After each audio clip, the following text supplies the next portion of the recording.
I'm Heather Copfer, and I'm a theater major, performing arts. It's a choreographed piece of violence that it's telling a story, and especially for stage combat, it's meant for theater, so it's for an audience. Have to make sure that they're safe, the actors are safe, and it's looking as realistic as possible. Well, it's definitely physically active, so you have to make sure you're properly stretched, you're properly warmed up, and you're working with a script too. So you're focusing on a story as well as making sure your body is well prepared to follow the story through and give it the performance that it deserves. So it's kind of, you can't have one without the other. The body and mind have to be together. So we're performing for a Fight Master next week, and we're doing a broadsword performance and we're doing a small sword performance. So broadsword, it's a little different from small sword. It's more animalistic, more aggressive. You use two hands as opposed to one hand. Whereas small sword, it's not as animalistic. It's more light, it's faster because the sword isn't as heavy. So for broadsword, I'm performing a scene from St. Joan, and I'm playing Joan of Arc. And then for small sword, it's a scene from Zastrossi. So we just go in front of this fight master and perform our scenes, and if he thinks we pass, then we are certified in those weapons. Definitely the instructor. She's pretty high up there with stage combat. She's certified in I don't know how many different weapons. She's really good at what she does in teaching us different styles, different techniques, proper ways to do parries in proper stances. So she's probably the biggest influence in the stage combat.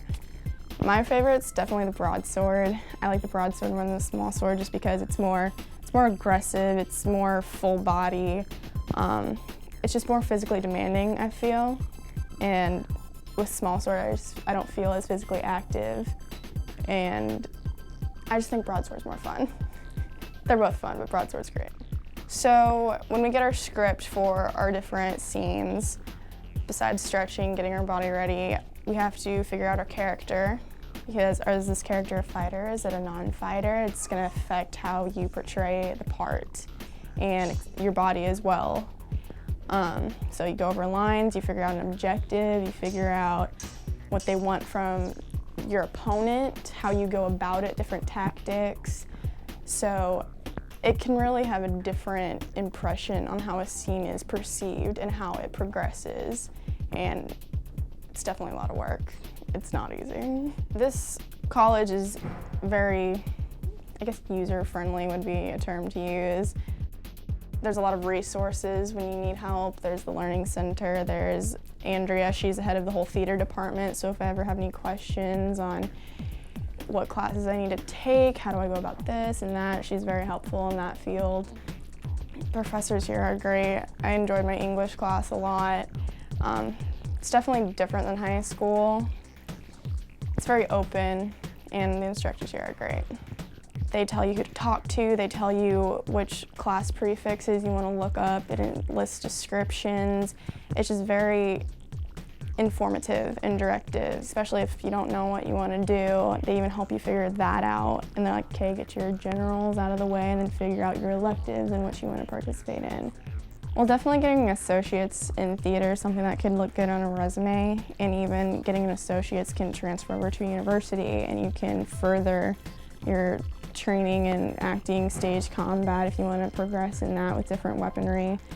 And it gives you the opportunity to just have a broader experience and broader horizons of training in just one element that has so many different parts to it that can help you in your career, what you want to do, and just, it definitely plays a role in your future. I just like how there's so many different classes for so many different things. Like there's the directing class, there's stage combat, there's voiceover, there's modern drama where you study different styles of theater and different like naturalism, surrealism, and taking a play and breaking it down to figure out its parts. There's it's just a very broad range, and you have so many different choices and opportunities, stage makeup even. Like, that's cool.